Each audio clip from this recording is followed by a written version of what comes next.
Hello and welcome back to Radio Free Urbanism, everybody. My name is Alex Williams. I am one of your co-hosts here today. I'm joined once again by the delightful and incredibly handsome Ethan Myers. Welcome back, folks, and thank you so much for that beautiful intro, Alex. Wow, thank you for being here. And of course, we're joined by the world-traveling Nick Laporte. I'm back. I'm here. I might cut out. Yeah. We don't know. The situation's a bit sketchy right now with the Wi-Fi, but I'll try to hang around. We'll see what happens. It's a little spotty. We'll see how this goes. We might it might just be me by the end of the show. I'll be the last man standing. And by our our beautiful viewers who cannot see visuals, Nick is coming into us in a beautiful 12-pixel format. Maybe 12 pixels. That's generous. At least one of them is pink, right? He does. I got a pink shirt at on. least one pixel is pink. You have this beautiful pink shirt on. So this is wonderful. We're happy to be back together again. It's a beautiful thing. But we want to hear an update first from Nick. Me? Oh, yes. I'm in the UK right now, and I have to admit something, guys. I rented a car. I did. I had to drive because where I was going didn't have appropriate transit, and let me tell you, I thought about maybe I could take the train close by and like get a bike or something. That would have been a bad idea. After driving these streets, I'm like, there's not even room for cars, let alone like having a bike on it. It's insane. These country highways are so crazy. Like, it's been an experience. For one, I know how to drive stick, but it's been a long time. Honestly, I think the last time I drove stick was when I was in Europe, like, I don't know how, like 7 years ago. And that was on the correct side of the car. So now I'm driving on the wrong side of the car for the first time and driving stick for the first time in a long time. And, well, let's just say the first hour was very nerve-wracking, but I figured it out. It's okay. My brain has adjusted. It works. That would be interesting. Yeah. I maybe someday I'll have to rent a car in the UK just to give it a try, shifting with the other hand. Yeah. Just pay for like the. Hopefully, you haven't made a tight right turn. Yeah. No. Oh yeah. Just make sure you pay for the really expensive insurance so that you're covered no matter what. That's like prime. Yeah. Do you know what? Yeah. Make sure you take care of yourself and the other people on the road too. But Ethan also has an update. He has a different number now. Oh, do you want to tell us about folks, this? I am now 24. 24 Unfortunately, years we old. did not record an episode on my birthday, which is tragic to say the least, but you know, it's been fun. Yeah. How was it? Do you feel different? I feel very old. Yeah. I feel like I've lost all my youth from my body just from that day. 24, honestly, that's the year that it changes. Every single person who is 24 and above can attest that 24, that's when it changes. That's when the frontal lobe finally finishes. I can't speak today, folks. We're already a minute in, and I can't speak. Exactly. Yeah. Gotta wait for it to develop, and then we can get the lobotomy. You know. Yeah. Your parents lied to you. You're younger than you thought you were. Many such cases. Yeah, it's true. Honestly, it happens all the time. But I've got a little bit of an update here. It's a story we've been following for a long time. It's about Banff, and while I read this to you, I'm going to pull up some footage of the area that I am talking about. Where is this thing here? There we go. So this here. Well, let's keep this playing. This is the Banff train station. I'm trying to find the thing here. Why is it not letting me go to the next video clip? Jeez.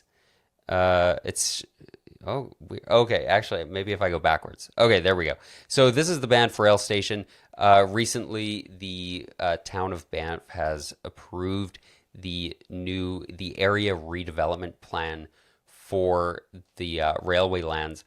So this is great. We're going to start to see some new stuff happening here, or at least the approval of some new stuff happening in this area that will hopefully pave the way for us Calgarians to eventually be able to take the train to Banff. Wouldn't that be wonderful? Let's just watch this CP rail train pass by. Yeah, I'm super excited about this. I'm glad it's passed. There are some good things happening. We were making a few jokes, me and some friends, about, don't tell Parks Canada about this. They might not like any sort of progress on trains or urbanism in the Banff area, but it's definitely going to make the area a better place. It's going to be a multimodal hub, so they do have some space outlined for parking of private motor vehicles, but they will make this more of a hub for transit as well, which Banff has some buses that circulate the park, as well as hopefully in the future a hub for some passenger rail. So yeah, we'll see how that goes, but that's my little update on a story that we've been following for a long while, and that I'm excited to see progressing. Nice. Yeah, that's fantastic. Yeah. So we'll see. We've been following that for a while, so I thought I'd just slip that in as a little update rather than as a main story, because we've got other things to talk about. And speaking of things to talk about, Nick, we know you've been in the UK, in the Netherlands. You've been traveling Europe a little bit, having a grand old time, and you have some stuff you want to tell us about. Speak to us. Yeah, I want to talk about the Netherlands because it's a place I've been to before in the past. I've spent some time in Amsterdam, and only in Amsterdam, and biked around and had that experience long before I really got into this stuff. So I had that in the back of my mind, but to go back to the Netherlands and experience it again and purposefully, just the whole trip is about that, has been eye-opening in many ways. So I want to talk about that a little bit. So what I did, my plan was to bike around the Netherlands for 6 days. So I landed in Amsterdam and immediately rented a bike and left. And I went west to Haarlem, which is a town not far away, close to the beach. And from there, I went all the way down to Rotterdam, up to a place called Gouda, to Utrecht, and back to Amsterdam. Along the way, I stopped at different places. And the whole time was the trip, right? Every single minute of my travel was the trip. The movement was the trip. And that was what I went to do, is to just see it. And I have to say, it's better than I expected. It's better than I expected, which is like mind-blowing. Because I expected to be like, oh, you have a complete network. But I didn't realize like how complete. Like every single street you go to, it's good. Like almost, that's not true. Not everyone, but most of them are really good. There was a few that like would have been just a gutter bike lane on a pretty high speed road. I came across a few of those. Again, it wasn't mandatory. That was me just bumbling around and finding that and ending up on there. But even that was better than what you'd find in North America or other places around the world. So it's been fantastic. And some key takeaways that I want to talk about is, first is edge lane roads. Do you guys know what these are? Do you know what an edge lane road is? Yeah. Yeah, it's kind of where it's like kind of in the middle, like there's like one lane-ish. Is that what you're talking about? Yeah, so I'm secretly, not secretly, Nick's frozen. Really, oh. I'm somewhat obsessed with edge lane roads, and what these are essentially you'll have two side lanes for bike lanes and a single flex lane in the middle for cars, and they may or may not be on what's called a feet strap, which is a bike street, and cars are obliged to either wait behind cyclists, or if there's two cars coming in either direction, they have to get out of the way of each other to maneuver around any cyclists that are there or each other. The one I'm showing here, hopefully that's working, is a very beautiful one. This is close to Delft, just on the edge of the Hague, that I came across, and I came across many more like this. And they're just amazing for the most part. They're incredible, and I can't wait for these to become more popular. Now, there were some that weren't good. They were very, very narrow, and the middle lane was enough room for two cars, and that tiny lane you had was right beside parked cars. It was just like, this isn't very good. It happens too. But overall, I just love the fact that anywhere you could go, you'll feel safe on a bicycle or on foot. It's incredible, especially the neighborhood streets, and those are probably the most important. Modal filtering everywhere that are more natural one-way streets and things like that. sometimes artificial, just with bollards, it works. And the way that they build their pavement with the bricks makes everybody slower. It's incredible. But the two main things I really want to talk about. One is Rotterdam. So I was expecting to not like Rotterdam because I've heard a lot about it, and it being, the car city, quote, car city of the Netherlands. But it really isn't. It really isn't a car city. It's incredible how they've transformed that. And that's the big takeaway from there, is that it's a beautiful city. It's incredible. I've got these grassy tram shots from there. Amazing. They've turned their giant thoroughfares that you'd have in North America. It'd be like a 6-lane strode down the middle of your city, or maybe even an elevated highway. They've turned it into basically 2 car lanes in either direction, a beautiful wide grassy tram, bike lanes, and sidewalks. It's quiet, it's safe, it's comfortable, it's a good place to be. It's on what would otherwise be a really ugly, shitty place to be.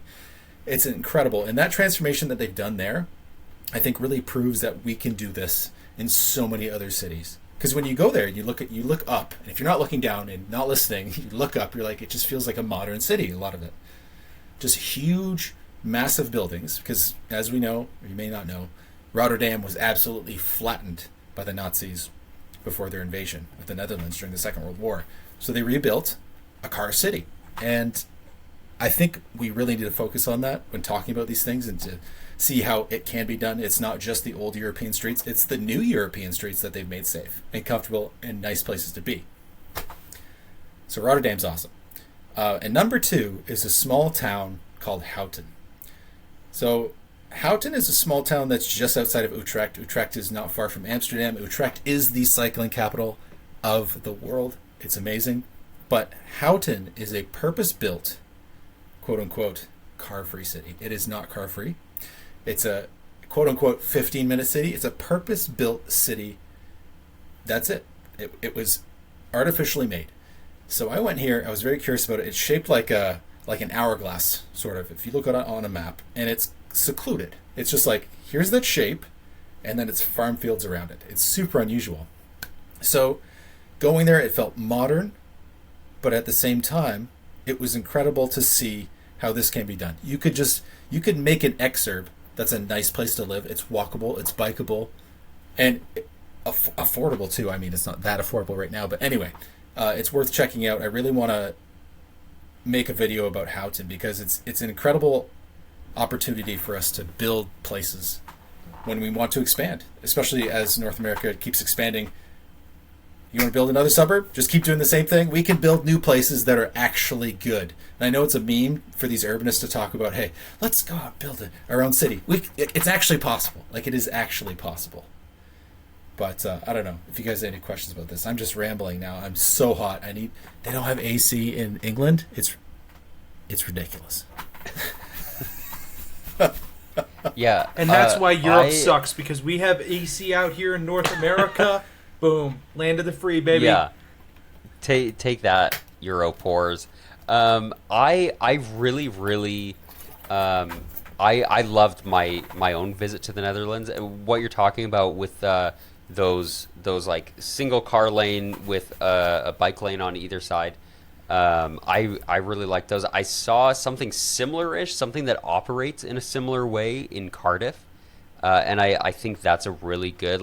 I think sometimes, even though most of the time I will advocate for separate right-of-ways for these different vehicles, for cars, bikes, buses. It's nice to have transit lanes as well. You don't need to do that everywhere. And I think on a lot of residential streets, on a lot of quieter streets, it's totally fine to have it mixed. Like my street, personally, is a residential street. I don't need a bike lane right on my street.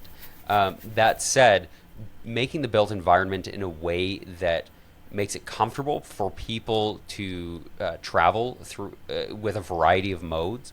Like I live right next to a couple schools, and I see kids coming and going on bicycles, and these kids, they're riding on the road with their bicycles. And because we are so close to the school, and because we are, a residential street, people drive slowly, and people see the kids because there's a lot of kids on bikes on my street. And so having things like that, but then where it lacks is we lack a network outside of that, right? What you're talking about like being able to just go everywhere, like how amazing it is. That's the network. Because like in Calgary, we've got some amazing bike lanes too. But if it's not connected to things, right? Like if you live in another town, but there's no road connecting you to the next town over where you want to go, what's the point in having your roads at all, right? Like the network is so necessary to making this infrastructure so good. Oh, absolutely. Yeah, and it's a problem that we deal with all the time, and it's that the battle where we keep having to fight in our cities and hear about, oh, we already have a bike lane. We have a bike lane a street or two over. Mm-hmm. It's like, that's yeah, of course we do, but we need more. It needs to be a whole network. There's you really want more lanes? and I need to get there. Yeah, no, exactly. absolutely. Yeah. I think, I do agree that residential streets are a really good way to actually build out a good bike network, especially if you utilize, modal filters. I mean, those are incredible ways to actually promote cycling without having to build full-on bike lanes by just purely restricting, local side streets to be for local traffic only and not to be used as thoroughfares for anything other than, bikes or any other micromobility. It's huge. I saw it a lot in Portland. They've been doing a good job with that there. And it's been massive with the benefits of building out an actual cycling network and an actual bike grid. Yeah. And it also, I think, depends on how your road network is set up, right? Having a solid, strict grid really lends itself well to having kind of this malleability where you get to say, like, actually, this road is a lot quieter. This one doesn't have as many shops on it. And so we can restrict the traffic here just to the people who live here, rather than having people blowing through your neighborhood in front of your house and stuff. Where I live it's kind of that kind of post-war era grid-ish system. So there's a little bit of a grid, but it's not a strict grid. So we already have some of those modal filters built in. It's kind of interesting when you look at a map of a city and you see the ways these different communities have been built over time, and the advantages and disadvantages of these different ways of doing it. It's interesting. Any more thoughts on the Netherlands that you want to share with us, Nick or Ethan? I do, and it's that if you're at all interested in this and you haven't been in the Netherlands yet, just go. It's incredible.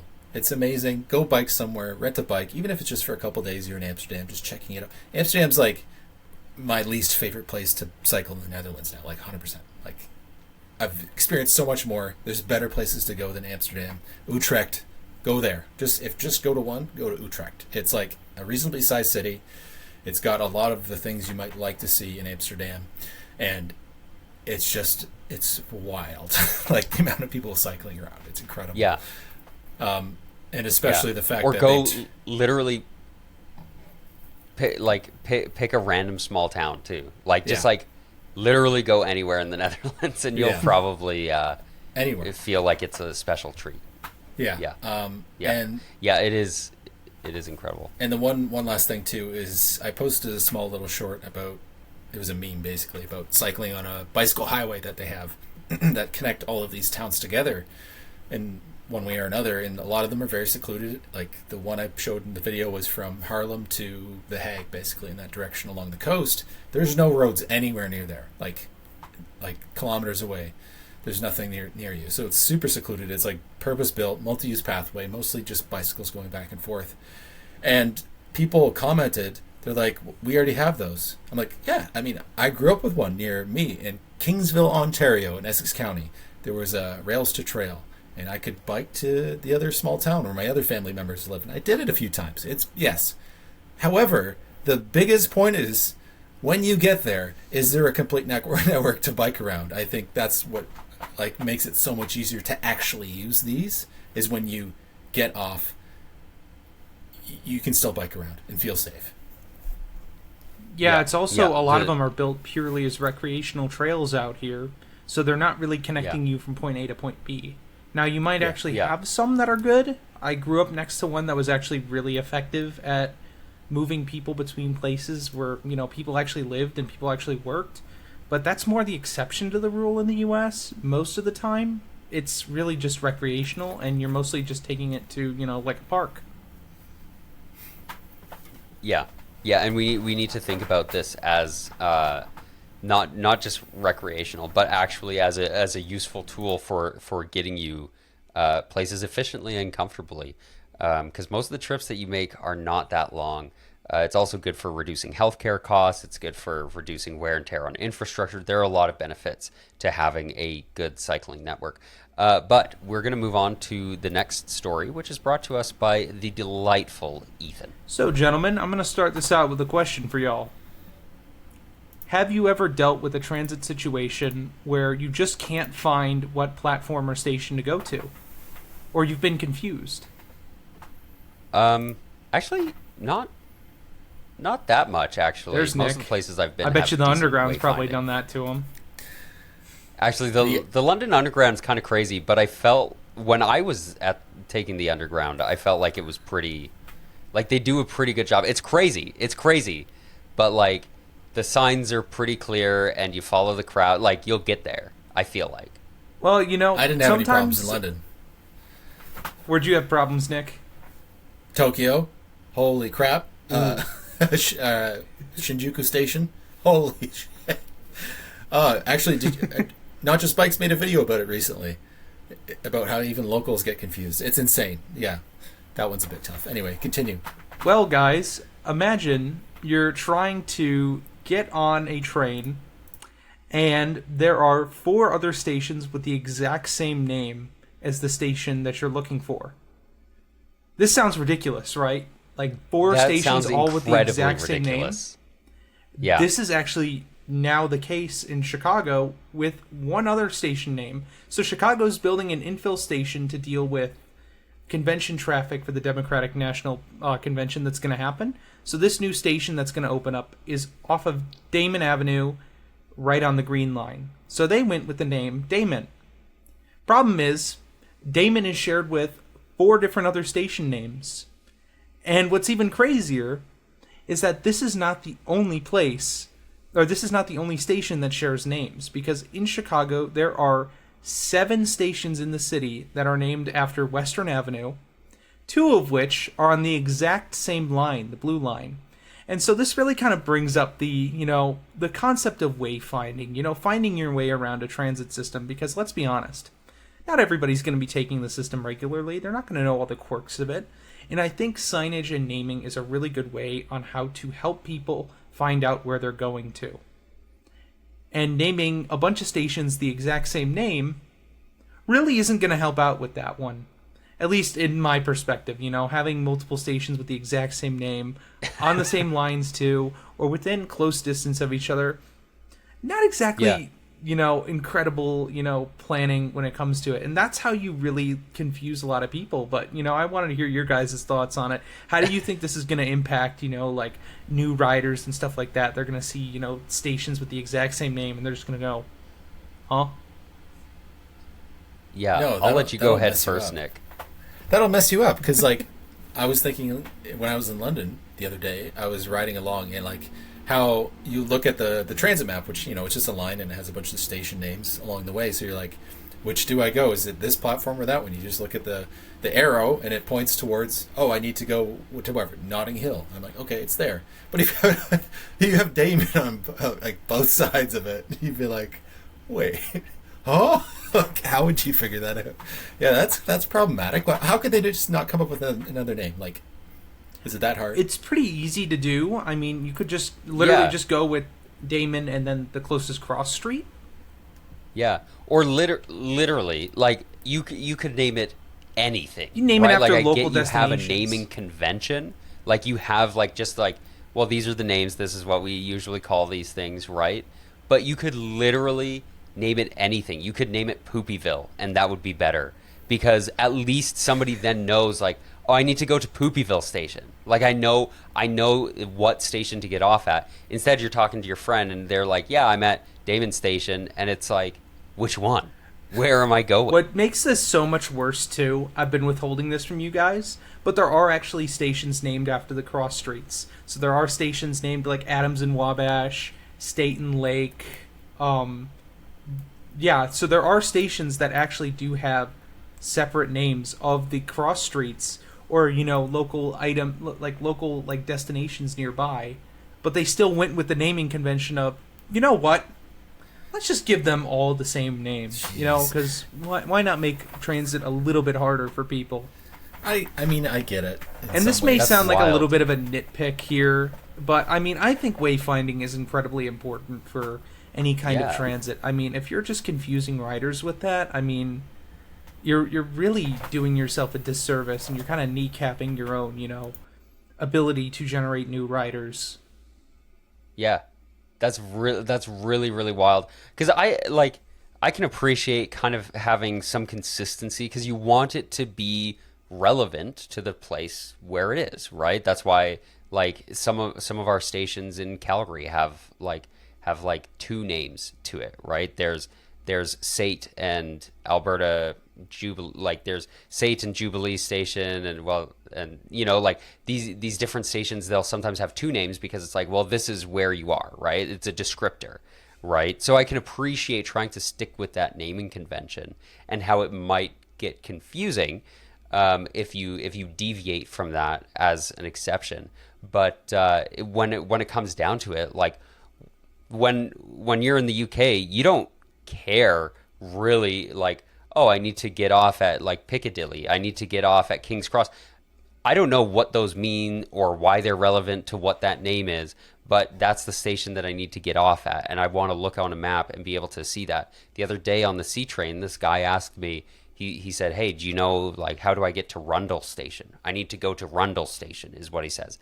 And I was able to just point up on the map and say, you got to get off at this station, switch to a Blue Line train, and head this way, towards Rundle Station, right there, instead of having to be okay, well, which one? Oh, well, I'm not sure which one.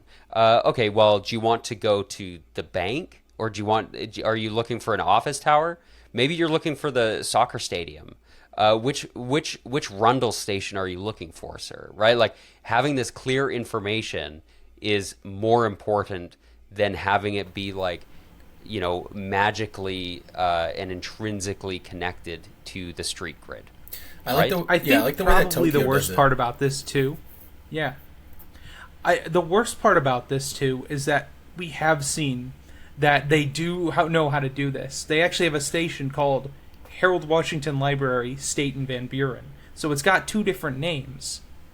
But they just didn't stick with their naming convention like that. If they had just done that, or, obviously it costs money to change station names. You got to change signs and stuff like that. But in all honesty, this little cost would probably save a lot of people a lot of inconvenience when it comes to it. And just really help out with, wayfinding. Because, the signage is good. They're good signs. You can tell what station you're at very clearly, no matter where you are in the network. The problem is that when 4 different stations have the exact same name, it gets a little confusing there. And this has been an issue for years. These stations have had these names for decades. But I think it's time that we finally got to drop a little bit of this legacy here and move on to actual station names that are going to have, appropriate names for the lines to help with wayfinding. I wonder if I'm curious, are there any other places, Ethan, that you know of? Because in Tokyo, it'll be the name of the station, and then they have a number along the line, so it's just 1 to whatever, how many stops there are. So you can look at the station name, but it's just a number, too. It has both. Do you know of any others that do it that way? Because that seems like a pretty reasonable way. Most people know how to count if they don't know where, Shibuya Station is.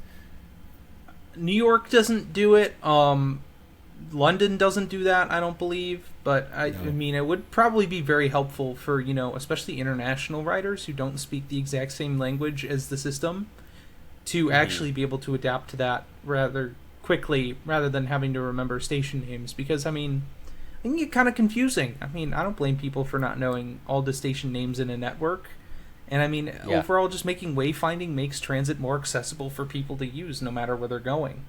It's one of the smallest changes that can really improve the transit experience. Signage. Yeah. And who was it that did a while back? They did a really great video about wayfinding. Was that Paige Saunders who made a video about wayfinding in Toronto on the subway. Perhaps. I think. Not familiar. I'll poke around. We gotta get Paige on the show. That guy. Try and find that. Yeah, we got to talk to Paige. Any more thoughts on that before I move on to our next story? It's dumb. Let's go. Change it. It's dumb. Change it. So our next story is kind of interesting.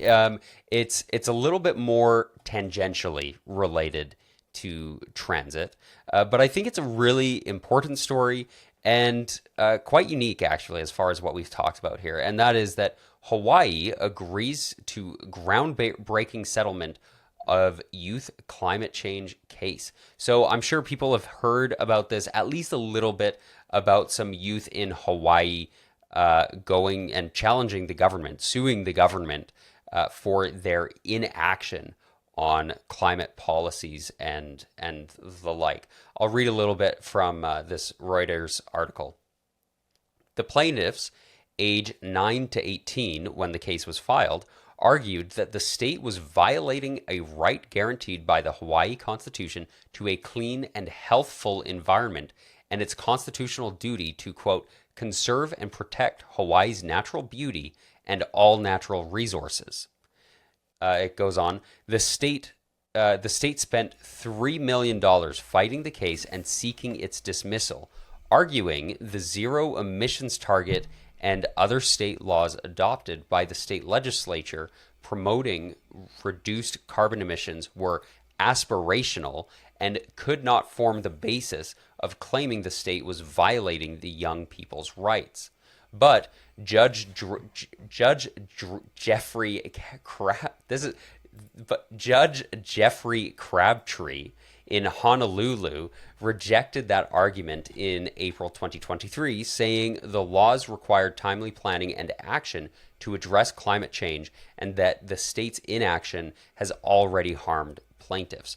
And of course, in this conversation, specifically mentioned is highways, is transportation emissions, and the continued building out of these massive roads that aren't good for anybody. They don't create a healthy environment. Everybody can agree that cars smell bad, the emissions stink, the tires stink, they're loud, and when they hit you, they might kill you. So I think this is a really interesting case. Not sure if this is something that would necessarily work everywhere, but I think it's important from a conversation standpoint to realize how critical it is that we actually take these things seriously, because right now we're kind of in a dine and dash situation where we are building and overbuilding, and we are not able to take care of our infrastructure. We talked last week about our problems in Calgary with our burst water, like the main water feeder, right? Like this was the pipe in Calgary, bringing water to 1.2 million people, and it broke because we keep building infrastructure without realizing we've got to take care of these things. So I think this is a really, really important important conversation to have. I'm interested in hearing your guys' thoughts on that. Oh, Nick is still speaking, muted, and I'm sure he's saying something very interesting, but he was also muted. That's my bad. So we'll let Nick restart. I'm trying to keep the background noise out of it, but yeah, the thing is, like, it's okay. What I was saying was, it's super interesting to think that you could sue your government for something like that. Again, I don't know the specifics. I'm not a lawyer, and anyway, that's not the point. The point is, like, when do you make those actions for change? Just like, for example, this is what it made me think of is in Vancouver, we had a bill that was tabled to say, hey, let's put in more speed and red light cameras, right? To make the city safer at the most dangerous intersections in the city, the 100 most dangerous, let's put those in. It was struck down and changed to say, let's just do some more studies because we need to see more people dying first, right? And lo and behold, like a month later, a cyclist was killed exactly at an intersection where a light or a red light speed camera was proposed. Who's responsible for that now, right? Can we sue the city? I don't know if that's the case. Probably. I mean, whether or not you're going to win, you can sue anybody, right? But whether you're not going to win, it's a whole other thing. But yeah, I think we need to make people more responsible when we talk about building safer streets.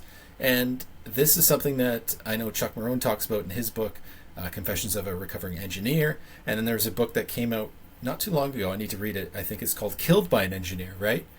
And when you know the design you make is going to kill a certain amount of people, like, how do we keep doing that, right?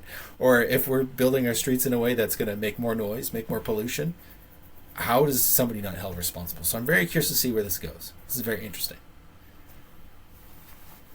Yeah, and one thing about being responsible, this is something I learned from people on my channel when I made my Netherlands videos, is apparently when they build infrastructure there, when they build roads there, the person who owns that road, whether it's the government or another company and who builds that road, there's some liability there. So if somebody is killed on Dutch infrastructure, they have a whole post-mortem and they immediately update the rules or penalize whoever is found responsible for that incident. And so they take it very, very seriously. That's why their infrastructure is so nice, because they take it seriously. They're not like they're not messing around, right? Ethan, go ahead. Yeah. So here, if 15 people get hit in a spot where there's no painted crosswalk, the city might consider painting one after a bunch of people were just hit trying to cross there. So yeah, I mean, I really, really hope that this lawsuit turns out something that's actually kind of valid for, actually reduction of emissions, because it is something that's super important, especially on a global scale too. And having some sort of legal precedent to back up, the claims that, hey, if your government is promising emissions reductions, they have to hold up to that standard, would actually be a very, very good thing to actually hold government accountable for this. I mean, seriously, like we can't just keep going off of blind trust anymore. We actually have to hold those who we put in power and those who we put those claims to accountable for those claims. Now, on top of this too, just ensuring that emissions reductions are met and no more highway widening, beautiful, beautiful thing. And Hawaii, especially, a place that is space-starved and has a insane housing crisis that makes every other state look like nothing. You can't afford to give up places to road lanes. It's just not something you can do. A highway widening that gets rid of one house or even one space to live in on that is absolutely unacceptable. You just don't have the room there. You absolutely have to increase density when it comes to housing there.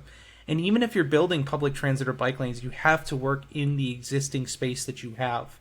You can't do a road expansion where you keep the same amount of car lanes, then you throw in some bus lanes and a bike lane, because even then you're just going to be demolishing homes. It's really, probably the most extreme situation when it comes to housing anywhere in it's not really North America, but in kind of, the Western sphere, Yeah. I do think that's huge. And one, accountable government, and two, like making real considerations to complicated problems and issues that we're facing. Final thoughts on this story from Nick? I just want to see what happens. I want to see the update where this goes, because this could set precedent for other states in the future.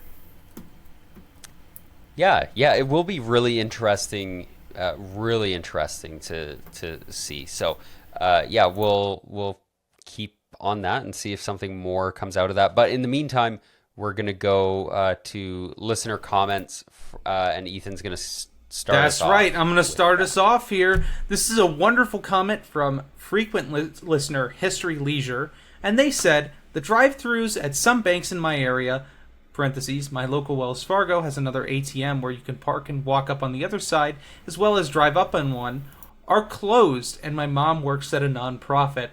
There is a risk, even if not high, since this is the suburbs after all, of having to go in with the money. So having a drive-through teller can basically eliminate that risk. So what they're basically saying is not getting out of your car safe in suburbs, getting out of car somewhat of a risk. And yeah, I mean, I would agree with that, at least to some case, but that really is just kind of like, at least in that statement, that is like the peak definition of, the automobile arms race, where every car's got to get bigger. It's got to get bigger to be safer. It's got to get bigger to be safer because there's more bigger cars out on the road and you don't want to be in a small car because then you won't be safe. And if you're not in a car at all, you're basically dead. And we act like that's a normal thing here, and it's insane. It's literal insanity. It's like, hey, you got to buy a $30,000 minimum box to exist out in the public. It's such a strange and insane concept when you break it down like that. Yeah, I kind of think, like, if you have to live in fear bringing money to the bank, you have other problems. Like, not you personally, but like societally. Like, if that's like an actual legitimate concern that you're facing, you have other issues. I also want to clarify in this comment, History Leisure says drive-through teller, which Ethan explained is like an actual person, like at a window, like a fast food window. Kind of like a pharmacy more in that respect. Alex, do you guys have drive-through pharmacies in Canada? Really? No. This is a totally American. You don't have like American the Walgreens thing that you can go drive up to. No. Wow. Never seen Okay. that. Maybe it exists. No. I haven't seen it. So this is totally different. Yeah. Austin in the live chat says OMG, rolling on the floor laughing. Yeah, because this is so.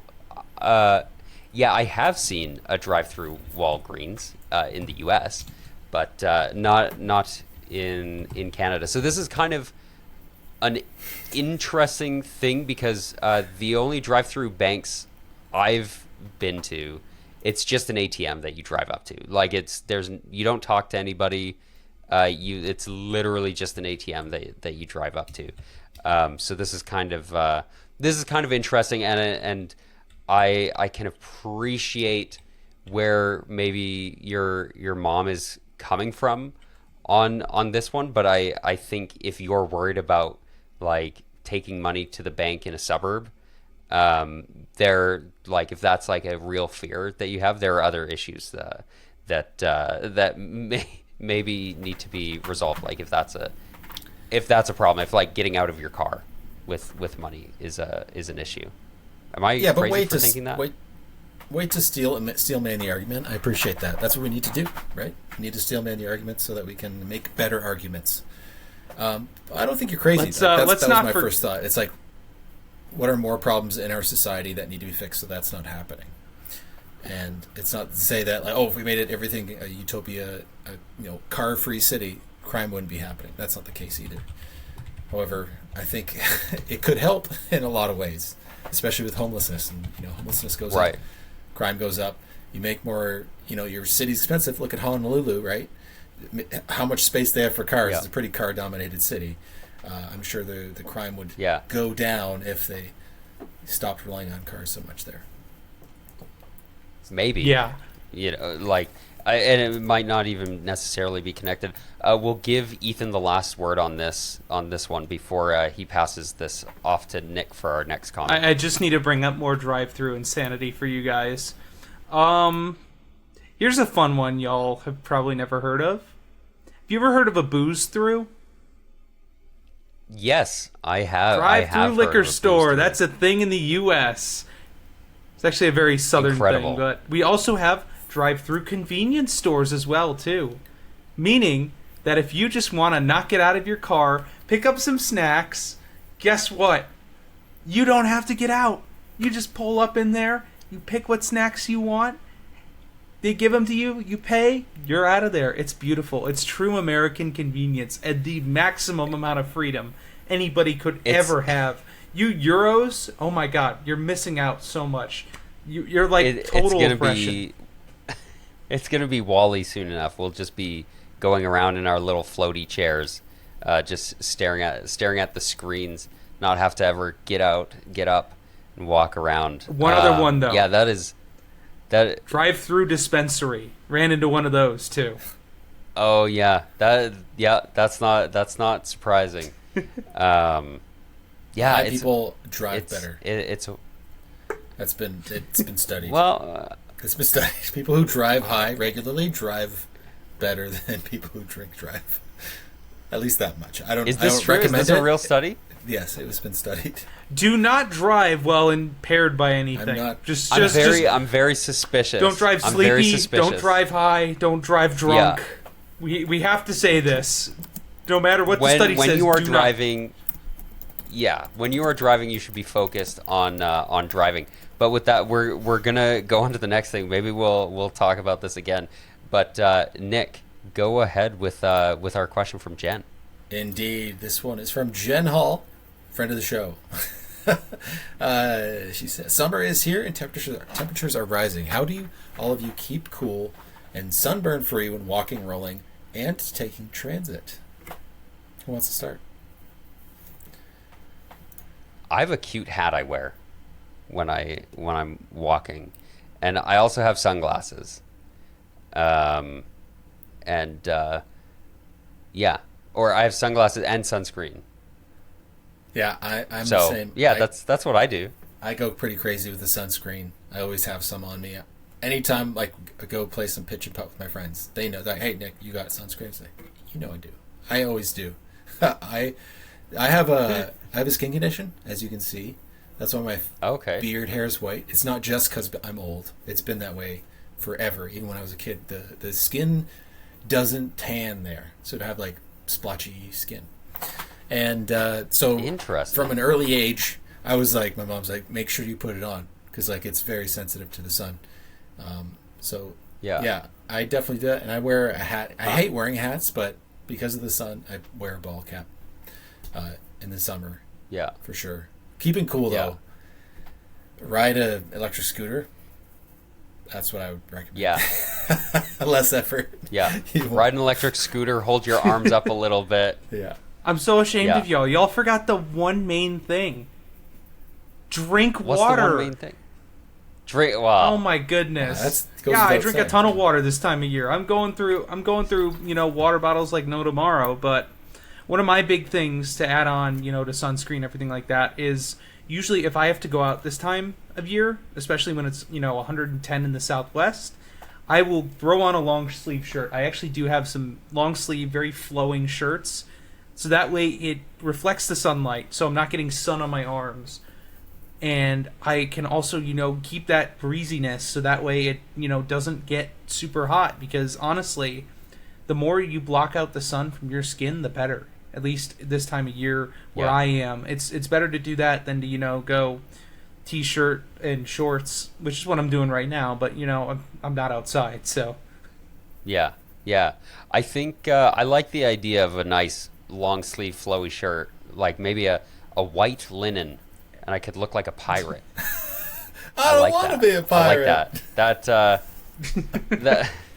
That might be my summer look from now on. We're going to go on to this last comment here from Jasper Lee. They said, helmets can help in bike crashes. This is in specific reference. We talked about Gordon Ramsay's cycling crash last week. And so they go on, hell, it saved my life when I crashed 2 years ago. But for most casual commutes, it shouldn't be necessary. I liken it to sunscreen or a VPN. You probably should always wear sunscreen, but most of us can't be bothered to put it on every single day. You probably should use a VPN every time you're on a public Wi-Fi network, but most of us can't be bothered to subscribe to a trustworthy service and enable it every time. Damn, that would be so good for an ad read. This is where I tell you about our first sponsor. Yeah, that's what it sounds like. I know. It sounds I'm like they really did just pitch it up to us and hit it out of the park for an ad read, but unfortunately, we don't have any VPN sponsors. That can change at any moment if they want to, And I just want to say, you can support us on Patreon. Go to patreon.com/radiofreeurbanism and you can support us starting at $1 a month. Anyway, and you can join Jasper us Lee like continues. Austin in the live chat too. That's true. Austin is in the live chat here with us. Austin says, "Oh hey." So Jasper Lee continues. A more extreme example would be a Kevlar vest. It could save your life if you were to be shot in your torso, but you're better off creating a safer society where the likelihood of getting shot is lower. This relates back to what we were talking about with drive-through banks. This relates back to sunscreen. This relates to all of these things. It's always best to try and be like responsibly preventative, and try and do all of those things we mentioned last time. The helmet is the final defense for your head when you are cycling. That's the same when you're playing football or doing other things where you could get head trauma or whatever.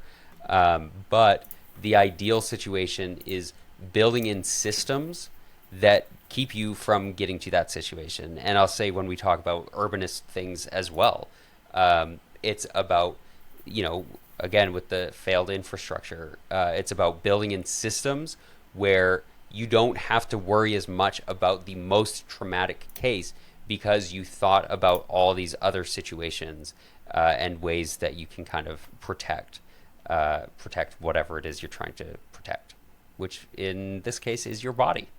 You guys got thoughts? Yeah, there's been studies about this, about helmets in the Netherlands. They have more cases of head injuries, because they don't wear helmets for the most part. It's a very low percentage of people wear helmets. It's similar in Japan, like I talked about last week, I think. They've seen the same thing. There's more people who aren't wearing helmets getting injured than people who are wearing helmets in the regular population. It does help. It absolutely does. But like we said before, like you just said, to marry you, there's the benefits outweigh the cons, in my estimation. And it's shown that too. Like, for example, you change your society to be more cycle friendly, you're going to have more people breaking bones, more people have head injuries, but all of the benefits outweigh that. It's something like 20-fold, studies show. So, yeah. I wear a helmet mostly. You'll have more cycling. But I don't care if somebody doesn't. I'm not, I've had people say to me, sometimes I'll go to the grocery store, I won't wear a helmet. And I have this one neighbor, he's hilarious, but he's like, he just shakes his head. He's like, "That's not good. We gotta wear a helmet." I'm just like, "Okay, thanks, Dad." I can assess very my boomer own risk, brained, right? He cares about you. Yeah. It's in jest, but each individual can assess their own risk and make a decision. Yeah, I mean, you're going to have more injuries, with more people cycling, but you're also going to have less injuries from less people driving, so, and less death too. Yeah. I feel like a broken bone's a little bit better than, dying. Just a thought, just some food for thought.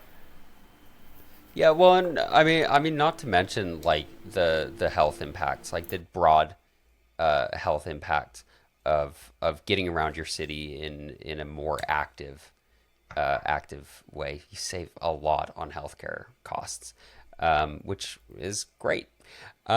So yeah, I think we'll kind of start wrapping it up there. I have a bit of a wug mug that I wanted to mention. Let's go. And that is that is this little conversation-y do that happened over on Top Gear. So let me Design play partners. this for you. For instance, this front. Let's don't know about you, but for me, the literal elephant in the room is the Escalade's size, girth, and the idea of selling a 4-ton family car to the general public. With the pedestrian thing's interesting because, speaking to one of your colleagues just now, he was saying about his 14-year-old daughter standing near this, and she almost couldn't see over the bonnet. Again, if this is going to be a mess if it comes near a human being. Is there when you're designing it, is it purely about the look, or what about this is also considering pedestrians? Well, we actually take the design and the engineering requirements all into account together. We work collaboratively as a team with our design partners. For instance, this front E-trunk, as we call it, it does have a very low liftover height. And when we were doing the architecture of all of our dimensional characteristics, we would bring some of the smaller team members in with their bags of groceries and their backpacks and have a low lift over height. So yes, the vehicle is tall, but we'll open the hood for you here shortly, and you can see it's got a low lift over height. So those that are intimidated by these massive 20 wheels can see that doesn't really matter if you're able to load your groceries and load your 2 sets of golf clubs and whatever you can get in this 12.2 cubic foot massive storage space. I get that from a practicality point of view. I just mean more of like as a safety concern. To me, as someone who doesn't grow up around cars this size, it feels like these cannot get any bigger. Don't know. Wow, he's a politician, this guy? Right. Works for GM, so he takes this question, the guy, like the guy says, hey, this is, this is kind of, it's high, right? Like this, the hood is pretty high here, and the vehicle is heavy. It's a 4-ton vehicle. This is an electric vehicle, I believe, as well. So of course it's got that added mass from the battery, which is a safety consideration that we have to think about. This is wild. He says, hey, what if somebody gets struck by this, right? And we've talked about before how the design of a vehicle, right, whether the hood is pointed down and somebody goes up onto the vehicle if they get hit versus if they get pushed under the vehicle like they will with larger vehicles like this. This is a problem. And he says, have you thought about this? And the designer or the PR guy, whoever it is that's kind of discussing this vehicle, which, by the way, looks very cool. I will admit, it looks cool. But he just kind of says, you can, lots of space for golf clubs and groceries and stuff. It's like, wait. That is a classic answer the question that you wish they asked instead of answering the question that they did ask, which is just absolutely unacceptable. He didn't even mention it. It was so wild. Just such a weird just dance about this question. Not even a dance about this question. He just went to a whole different dance party. Yeah. It's wild. He heard pedestrian. He's like, yeah. Okay, I heard pedestrian, so I'm going to, whatever in my brain about this car that's pedestrian. good for people on those feet. Don't exist. Pedestrians have bags, and they put the bags in the trunk. Oh, there we go. Yeah. Yeah, they put them in the trunk, and then you drive, and then you drive to another place. And then you get out, and then you do your thing, and then you get back, and then you drive to another place. Why would you go anywhere else besides car? It's perfect. Right. And so, I mean, okay, we mostly talk about municipal issues on here because there are so many ways that the municipal government can make a difference in your city's built environment and stuff. This is not in your city's control. This is maybe in your federal government's control, and so this is kind of a different advocacy piece. But to advocate for safety standards for the people outside of vehicles rather than just the people inside the vehicles. We have done a lot for the people inside the vehicles, which is obviously a really good thing, but people still exist outside of the vehicle. Every trip begins and ends on your feet. Right, that's the bottom line, and so that's who we need to build for is people, so I just wanted to share this because I saw that on Threads the other day, and I was like, that is wild. Yeah, no, this is a dire. This has to be dealt with soon, very soon. Cars keep getting bigger, and I know some people argue, no, there have been trucks that big, but not everywhere. Everybody's driving one now. It's just insane. When I was in Japan, I even mentioned this in my most recent video, there's bigger cars there too. I've noticed that here in England and even in the Netherlands in some cases. I saw only 3 American-sized pickup trucks in the Netherlands, but I saw 3. They exist. One of them was a brand new Ram that buzzed me through a tunnel. Fucking dickhead right before Bike Street. See? Anyway, my point is it needs to be dealt with because we've seen in the United States who's getting killed more on the streets since 2010. Pedestrians, cyclists, vulnerable road users. It's going up. That should not be happening, and this is, I would say, one of the direct reasons that's making this happen. People are driving cars that these are not being built for practicality either. These are being built as ego stroking tools. These are to make you feel good. To really rein in your ego, your masculinity. You know, I have big car. You know, I have big truck. I am so cool. Yeah. You feel safer. Yeah. You feel safer, but that I'm means looking down on all the traffic around me. Yeah. Yeah. You feel safer because everyone else on the road also has this large vehicle. So of course you want that as well, right? Like even just when I was driving my little Toyota Corolla around, right?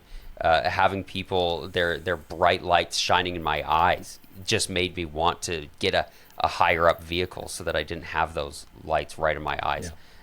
So yeah, this is all like, it is a contest to see who can be bigger and badder and all of that stuff. So hopefully we can make some improvements and continue that conversation. But that's the end of my Wug Mug. So I'll let us start wrapping it up there. Ethan, if you want to get us started. Folks, you can find me over at Climate and Transit on pretty much any social media except for Twitter. You can find me over there at Climate Transit. Nick, where can we find your content? I'm on YouTube at Nick Laporte or Nick the Door on other social medias. What about Alex? Where can the people find you? That is such a good question, and I'm glad you asked, Finally. Nick. You can find me at Humane Cities and on Instagram and YouTube. I've got some stuff I'm still working on. I'm still working on some stuff. I promise. Look at this guy, delayed content. Could never do that. I know. He's been edging us for months. I know. Oh, well, we'll get Humane there. Cities video. Just a week away, guys. Woohoo! Just a week away. I'm very excited about this information. Yeah. Austin in the live chat here quotes me saying, in 2024, I'm going to be releasing weekly content on Humane Cities. Quoting me. It's true. I did say that, and I have not done that. Believe it or not, making videos is a lot of work, especially when you're not getting paid to do it. This is just the woke left keeping Alex down. It's true. I've been canceled. Okay. I've been canceled. It's true. Can I just interject something before we end? Anyways. Has everybody seen that meme about the freedom transportation? It's like the big truck versus the bicycle, and how the bicycle, like, trucks are like woke. Yeah. Okay. If you haven't seen it, just go. Oh, yeah, no, I know the guy who made that. That's so good. It's so good. Nice. Oh, it's so fun to watch. I believe that's Cars Suck, actually, over on Instagram. Over on Instagram. Oh, so yeah. Awesome. Well, Ethan, take us away. Folks, train good, car bad. Y'all have a good one. We'll see y'all next week. Two wheels good. I won't see you next week, but have a good one. And feet first. I will see you next week.